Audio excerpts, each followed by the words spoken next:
A paz do Senhor, igreja. Um bom dia a todos. Um bom domingo na presença do Senhor. É um prazer, uma satisfação muito grande. Agradeço muito a Deus, por me capacitar e a pastora Graça pela confiança. Amém? Durante a semana, na sexta-feira, eu encaminhei a lição, a primeira lição dessa revista nova que nós vamos iniciar hoje. E eu espero que os irmãos tenham conseguido, pelo menos, dar uma olhada para o material. E os que não conseguiram, é uma ótima oportunidade para poder ter o material para acompanhar a aula. Amém? Então, nós encerramos agora a revista, o trimestre, com a raça humana, origem, a queda e a redenção, onde a gente, durante os 3 meses, tratamos da criação do homem, a queda do homem e a redenção do homem através de Cristo Jesus. Do primeiro Adão ao último Adão. Amém? E nesse trimestre, nós vamos tratar da igreja eleita. Não por acaso, esse trimestre, a leitura, o estudo é sobre a carta aos Efésios. Então, nesse período, nós vamos estar falando, são 6 capítulos, em que o Senhor ele vai tratar com a sua igreja, com as pessoas da igreja. É uma carta que não vem para tratar, porque Paulo, quando ele escrevia, muitas vezes ele estava tratando de alguma situação que se levantava, que aparecia para ajudar nas congregações, Mas é uma carta em que ela vai ter um outro olhar. Paulo tem um outro olhar sobre aquela congregação, sobre a necessidade da igreja de Efésios. Os estudiosos acreditam que não é uma carta dirigida a uma única igreja, mas a todas as igrejas que compunham as igrejas da Ásia. Amém? Então, a leitura hoje vai estar em Efésios 1, 2 e Atos 19, do 1 ao 7. Carta aos Efésios, saudação aos destinatários. Amém? Vamos lá. Texto áureo. A vós, graça e paz da parte de Deus, nosso Pai, e da do Senhor Jesus Cristo. A verdade prática. A Epístola aos Efésios revela o propósito eterno de Deus para a igreja de Cristo. Leitura em classe. Aqui, Efésios 1, 2 diz assim: Paulo, apóstolo de Jesus Cristo, pela vontade de Deus, aos santos que estão em Éfeso e fiéis em Cristo Jesus. A vós, graça e paz da parte de Deus, nosso Pai, e da do Senhor Jesus Cristo. Atos 19, do 1 ao 7. Diz assim: E sucedeu que, enquanto Apolo estava em Corinto, Paulo, tendo passado por todas as regiões superiores, chegou a Éfeso e, achando ali alguns discípulos, disse-lhes: Recebestes vós já o Espírito Santo quando crestes? E eles disseram-lhe: Nós nem ainda ouvimos que haja Espírito Santo. Perguntou-lhes então: Eis que sois batizados, em que sois batizados? Então, e eles disseram: No batismo de João. Mas Paulo disse: Certamente João batizou com o batismo do arrependimento, dizendo ao povo que cresce no que após ele havia de vir, isto é, em Jesus Cristo. E os que ouviram foram batizados em nome do Senhor Jesus. E impondo-lhes as mãos, veio sobre eles o Espírito Santo, e falavam línguas e profetizavam. E impondo-lhes Paulo as mãos, veio sobre eles o Espírito Santo, e falavam línguas e profetizavam. Estes eram ao todo uns 12 varões. O objetivo dessa lição é mostrar o propósito divino da Epístola aos Efésios. A introdução. A Epístola aos Efésios é denominada de a coroa dos escritos de Paulo e ainda de a rainha das epístolas. Nela, o propósito eterno de Deus para a igreja está revelado por meio de Cristo Jesus. Nesta lição, estudaremos os aspectos introdutórios e as principais abordagens doutrinárias da epístola. Durante esse estudo, o conteúdo da epístola deve nos levar à adoração a Deus e os aperfeiçoamentos de nossa vida cristã. Todo estudo, querido, ele tem por objetivo nos aperfeiçoar. Quando nós nos dedicamos a estudar, seja qualquer área, mas principalmente a palavra do Senhor, nós temos a tendência de nos melhorar, porque nós vamos ficando mais reflexivos sobre aquilo que nós lemos e tomamos conhecimento, até para nos melhorarmos mesmo como ser humano, né? No primeiro tópico, ele vai falar sobre a autoria e a data. A autoria. Conforme o costume da época, o autor inicia a carta declarando sua identidade. Paulo, apóstolo de Jesus Cristo. O livro de Atos menciona que ele se chamava Saulo, que era o nome em hebraico. Aqui ele vai dar uma passada bem superficial sobre a origem do nome. Algumas pessoas já escutaram pregações em que se fala que Paulo mudou de nome, mas não é uma mudança de nome.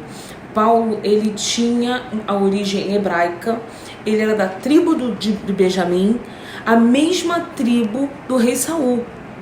Então, para homenagear Saul, o pai de Saulo deu a ele o nome de Saulo. Amém? Então,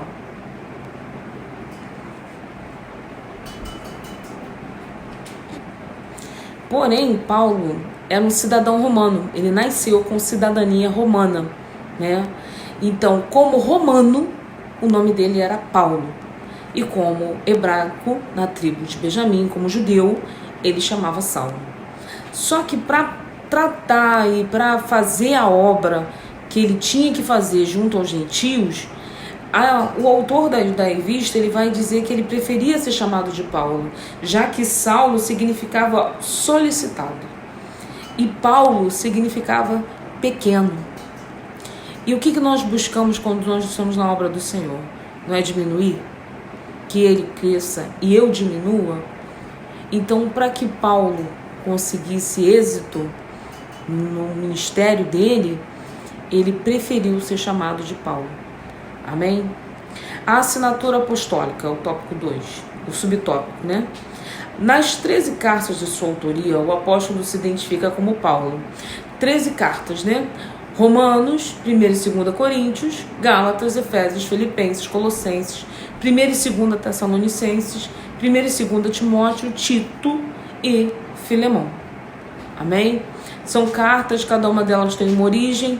Nós sabemos que Paulo teve as viagens missionárias, Paulo teve as cartas da prisão, né? Porque ele foi preso algumas vezes. Outras vezes a gente não tem nem relato, nem estudo, mas muitas vezes Paulo foi preso e perseguido, né? Nesse intento que a gente fala de Paulo, das perseguições, das cadeias, aí é interessante a gente falar da conversão de Paulo, porque em Atos 9 até o 15, a gente vai ver um Paulo perseguidor, um Paulo que tinha liberdade, tinha carta branca para maltratar, para prender quem falasse em nome de Jesus, né? Quem professasse a fé. E a partir do 18 para frente, do 1 ao 18, né? Do 19 para frente, a gente vai ver um Paulo perseguido, de perseguidor a perseguido. Quando nós mudamos a nossa visão, nós passamos a estar sujeitos a certas perseguições, porque a nossa visão não é a visão do mundo. Nós temos que andar na contramão. É como está em Romanos 12, né? Em que fala que não vos conformeis, mas transformeis, né? Nós precisamos buscar todo dia, não ficar na forma desse mundo, andar realmente na contramão. Amém? Então, depois ele fala da carta, o nome mais apropriado para evangelizar. No terceiro subtópico, ele vai falar de uma epístola da prisão. A epístola foi escrita no período em que Paulo se encontrava preso em Roma. Ele se identifica como o prisioneiro de Jesus Cristo. Está em Efésios 3:1. O preso do Senhor, 4:1. E o embaixador em cadeias. Não sobra dúvida de que nesse momento Paulo estava preso em Roma, né? E isso indica que era uma carta enviada do cárcere. Por essa razão, ela entrega o rol das epístolas da prisão, redigida aos Efésios, aos Filipenses, aos Colossenses e a Filemão. Então Paulo, ele sempre escrevia às igrejas, ele tinha muita preocupação de, mesmo preso, ajudar nas necessidades, orientando as pessoas da igreja, né? A data é o quarto subtópico. De acordo com Atos, após a realização das 3 viagens missionárias e implantar igrejas nas regiões do Mediterrâneo, Paulo esteve em prisão domiciliar. Como cidadão romano, ele tinha esse direito, né? Por cerca de 2 anos, entre 60 e 62 depois de Cristo. Aproximadamente, a partir dessa premissa, a data provável da redação da Epístola aos Efésios ocorreu por volta de 61 e 62 depois de Cristo, tendo Tíquico como seu portador. Ele escreveu, mas Tíquico que levou, entregou a carta, né? Destinatários é o segundo subtópico da lição. Subtópico não, o segundo tópico da lição. A cidade de Éfeso, fundada por volta de 1050 a.C., tornou-se um centro político, comercial e religioso da Ásia Menor, atual país da Turquia.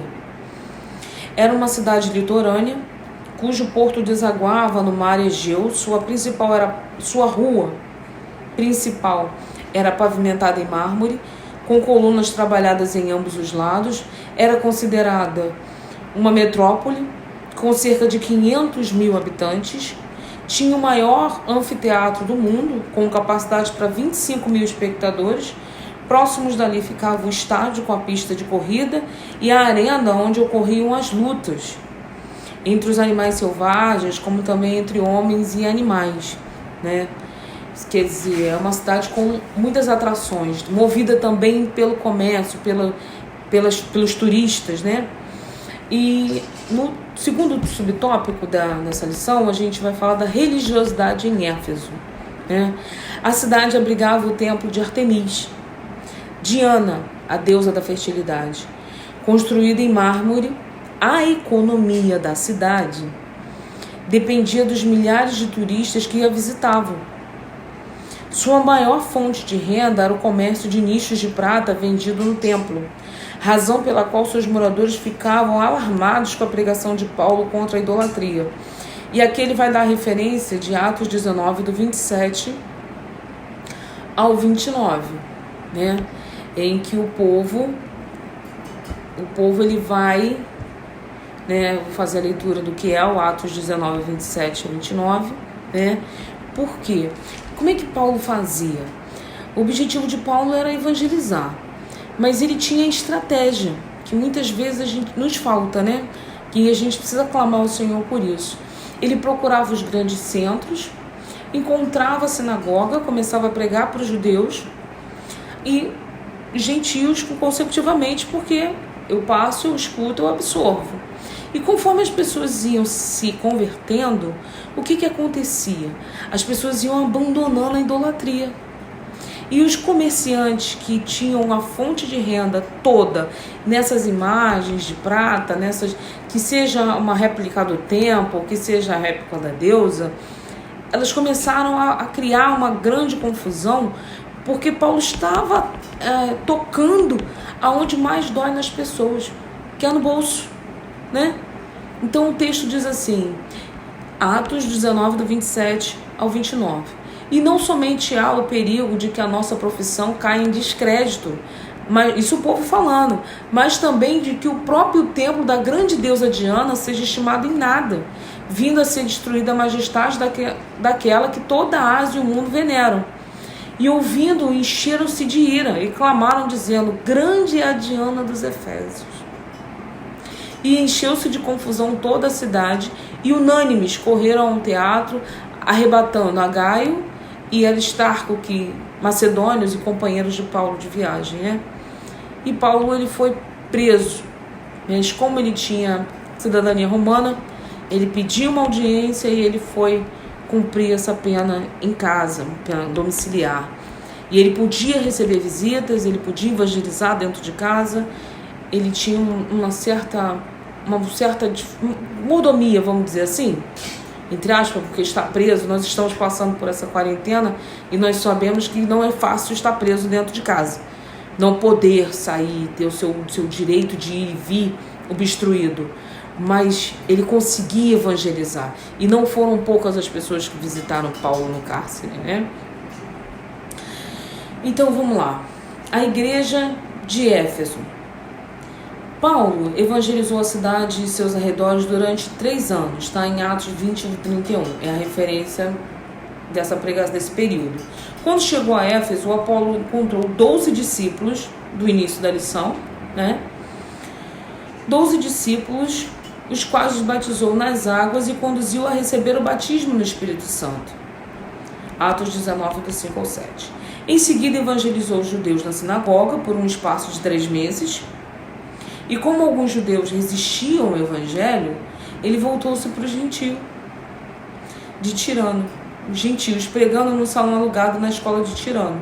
Em Éfeso, Deus usou Paulo poderosamente e a igreja crescia, pois até os lenços e aventais do apóstolo foram usados para curar os enfermos e expulsar demônios. Texto sem contexto é pretexto para heresia. Todos nós sabemos disso. Então, quando às vezes a gente tem por aí pessoas que acabam se usando de certas falas, de certas frases, de certos versículos isolados para iludir e enganar as pessoas, né? Mas nós precisamos ter entendimento. É como se nós estivéssemos então lendo Efésios 4:12, 4:13, em que ele diz assim: tudo posso naquele que me fortalece. Mas o que Paulo diz antes? Ele diz assim: sei o que é passar necessidade, sei o que é ter fartura, aprendi o segredo de viver contente em toda e qualquer situação, seja bem alimentado, seja com fome, tendo muito ou passando necessidade. Tudo posso naquele que me fortalece. Ou seja, com falta, com abundância, eu sei ter, eu sei não ter, e ainda assim eu tudo posso naquele que me fortalece. Então, muitas vezes, a roupa, os lenços de Paulo, as pessoas usavam, mas não para gerar uma outra doutrina, não para gerar uma idolatria, ou para justificar algumas campanhas, certas situações que a gente conhece e vê por aí, né? Mas tudo isso se liberta através do conhecimento, através da leitura dos textos, através da leitura da palavra, através daquilo que o Senhor tem para falar comigo e contigo. Por isso que nós precisamos a cada dia buscar mais conhecimento, para que esses textos isolados, para que esses versículos isolados venham entrar no nosso coração, mas que a gente venha entender que existia um contexto, existia toda uma situação, existia toda uma necessidade. Ele não está dizendo que ele vai ter todas as coisas, né? Mas ele está dizendo que ele sabe ter todas as coisas, ele tudo pode, mesmo tendo ou não tendo.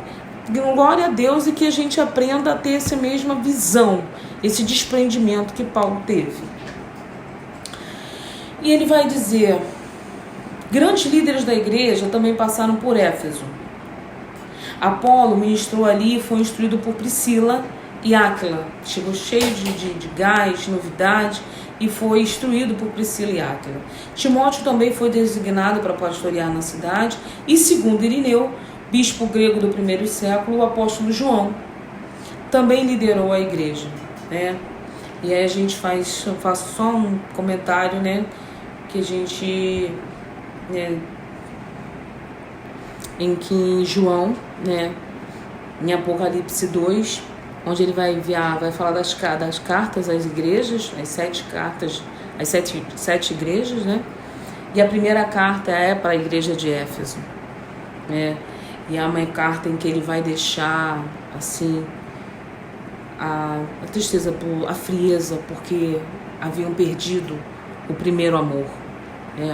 Que nesse momento a gente possa ser levado a uma reflexão de não se deixar, e não deixar que todo esse distanciamento nos leve a um esfriamento, nos leve a não sentir, que nós devemos buscar sentir o calor e a presença do Espírito Santo. Amém? Saudação epistolar. A saudação é a mais breve dentro de todos os escritos de Paulo. Ele se dirige aos santos e fiéis em Cristo Jesus. Lembrando, santos são separados. Amém? Fiéis em todo o tempo. Isto é, aqueles que foram separados e consagrados para ser a propriedade exclusiva de Deus.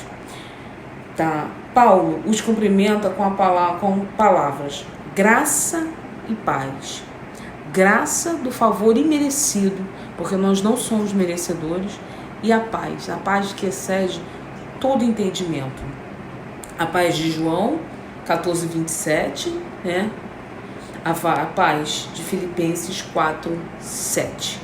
Deixo-lhes a paz, eu vos dou a minha paz, não vou a dou como o mundo dá. Amém? Quanto aos destinatários, a maioria dos intérpretes considera a epístola como uma carta circular, destinada aos cristãos da maioria gentílica de muitas igrejas da Ásia, como eu havia dito no início, provenientes de Éfeso, a metrópole mais importante daquela região. Por que ele diz isso? Ele diz isso porque a carta ela é muito impessoal. Ela não se dirige a uma situação, a um caso específico, mas a muitas situações que todas as igrejas presenciam e vivenciam. No terceiro tópico, ele vai falar do propósito e da mensagem. Propósito e mensagem. Subtópico 1. O propósito. Aparentemente, a epístola não aborda nenhum problema específico como em outras de Paulo. Porém, nos capítulos iniciais da carta, percebemos algumas ênfases que sinalizam a solução de certas questões. Por exemplo, havia novos convertidos que vinham do mundo helênico e praticavam religiões de mistérios e magias, mas que agora se reuniam com os santos de Éfeso. Não por acaso o apóstolo Paulo mostra àqueles crentes que Cristo está no controle do universo inteiro. Muitas vezes, muitos que vêm de outras religiões, outras doutrinas, precisam ter este aprendizado, esse conhecimento, até para deixar os velhos costumes, Nós aceitamos a Cristo, mas é dia após dia que nós caminhamos para o Senhor.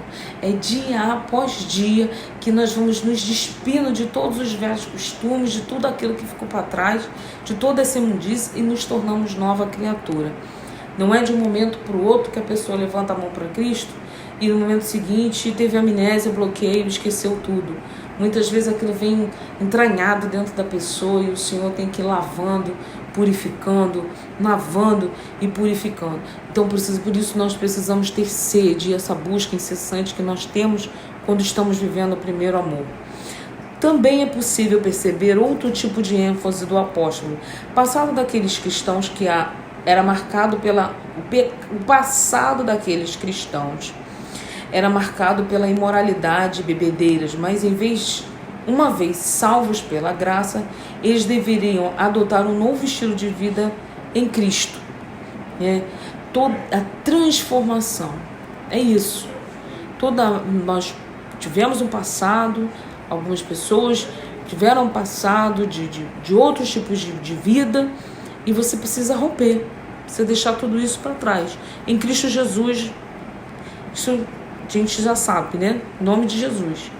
Destaca-se ainda uma preocupação com a unidade e a paz entre judeus e gentios e cristãos, enfatizadas pelo plano universal da redenção para ambos. Está em Efésios 2, 11 e 18. Diz assim o texto: os gentios e os judeus são unidos por Deus mediante a cruz de Cristo. Portanto, lembrai-vos de vós no outro tempo, sereis gentis na carne, chamados incircuncisos, pelos que da carne se chamam circuncisão, feita pela mão dos homens. Naquele tempo, estáveis sem Cristo, separados da comunidade de Israel, estranhos aos concertos da promessa, não tendo esperança sem Deus no mundo. Mas agora, em Cristo, vós que antes estáveis longe, já pelo sangue de Cristo chegastes perto. Amém? Porque Ele é a nossa paz, a qual de ambos os povos fez um, e derribando a parede da separação que estava no meio. Vou só até aqui para a gente ser breve e não ficar muito cansativo. Amém? Mas para o objetivo de que fôssemos um. Amém? Sob essa premissa, então podemos considerar que uma das intenções do autor de Efésios era de atender às múltiplas necessidades da igreja numa perspectiva pastoral. Por isso a carta é apontada por estudiosos como um tratado teológico sobre a igreja e o corpo de Cristo. Fazendo um estudo, eu fiz uma leitura de um texto em que, como se fôssemos uma grande construção, como se fôssemos não, nós somos uma construção, uma eterna construção, né? Onde a areia tem o seu propósito, as pedras têm um propósito, o tijolo tem um propósito. Separados, cada um tem um valor. Unidos, nós viramos uma construção, um prédio, um edifício. Então, para que aquilo se fizesse, cada um com as suas características, porque em momento nenhum a obra vai te isolar do que você é. O Senhor não pede que você deixe de ser quem você é. O que Ele pede é que você viva em comunhão com Ele, em que tudo que você vá fazer passe pela permissão. Você sinta que Deus é contigo e não você sinta o constrangido por estar fazendo algo que não agradaria o Senhor.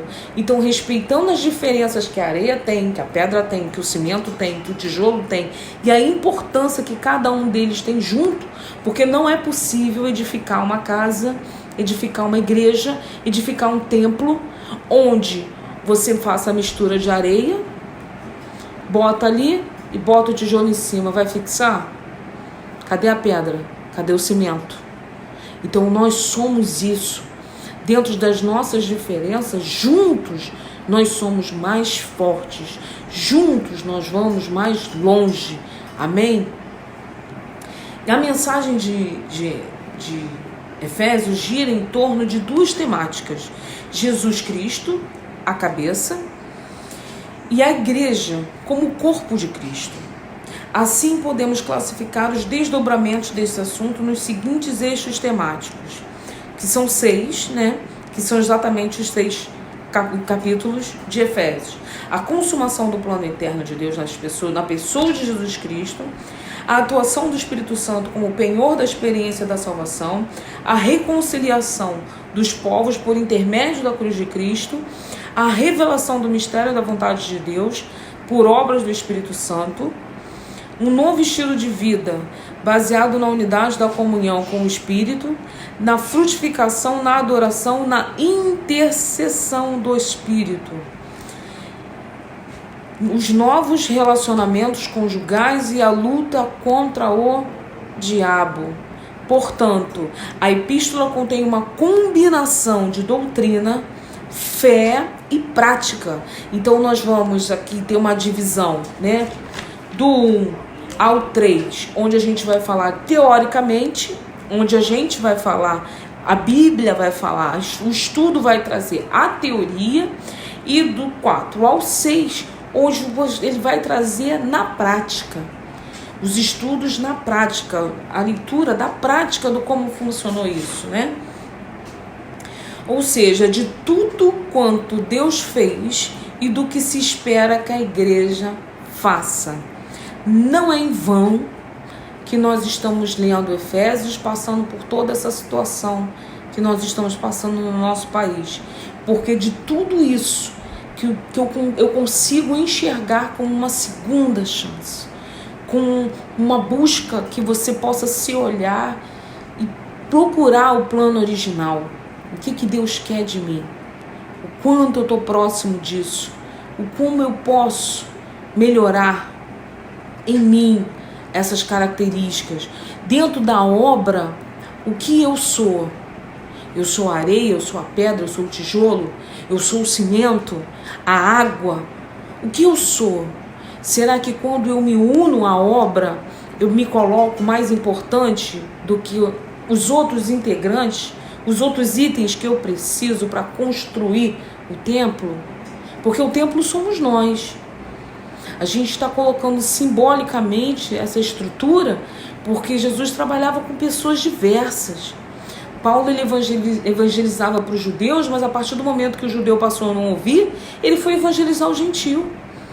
E foi explicar, mostrar que era preciso deixar a velha criatura para trás e romper e adiante. A partir do momento que nós conhecemos a Cristo Jesus, estávamos longe.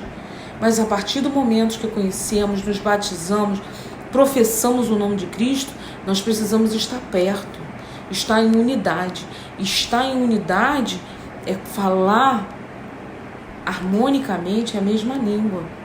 Nós temos nos unido meia-noite para orarmos por um propósito. Eu oro de um jeito, você ora de um jeito, todos nós oramos, cada um do nosso modo, pelo mesmo propósito. Como nós fazemos a obra, com direção e propósito. Amém? A conclusão. A epístola revela um elaborado resumo da salvação e de suas implicações para a vida cristã. Seu conteúdo recorda o favor imerecido que recebemos gratuitamente da parte de Deus. Suas exortações nos impelem a viver em santidade e alicerçados em Cristo, a cabeça da igreja, a batalhar contra as trevas.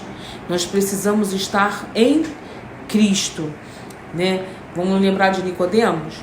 Quando Nicodemos pergunta a Jesus: Mestre, como nascer de novo?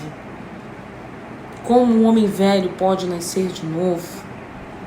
E ele fala do batismo, que é preciso passar pelas águas, receber o batismo do Espírito Santo, trocar as vestes, trocar tudo aquilo que nós temos, né, que viemos recebendo de ensinamento, como coisas que foram nada a ver, é comum, e chegarmos a um entendimento de que é preciso uma transformação.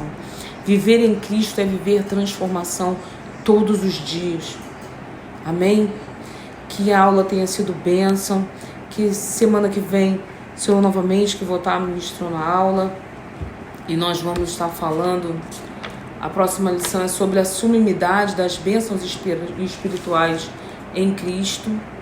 Se até lá nós estivermos ainda nesse processo de quarentena, eu vou estar fazendo da mesma forma, pondo a lição um pouco antes, preparando tudo com antecedência, para que possa chegar até os irmãos como bênção. Amém? Obrigada pela oportunidade. Em nome de Jesus.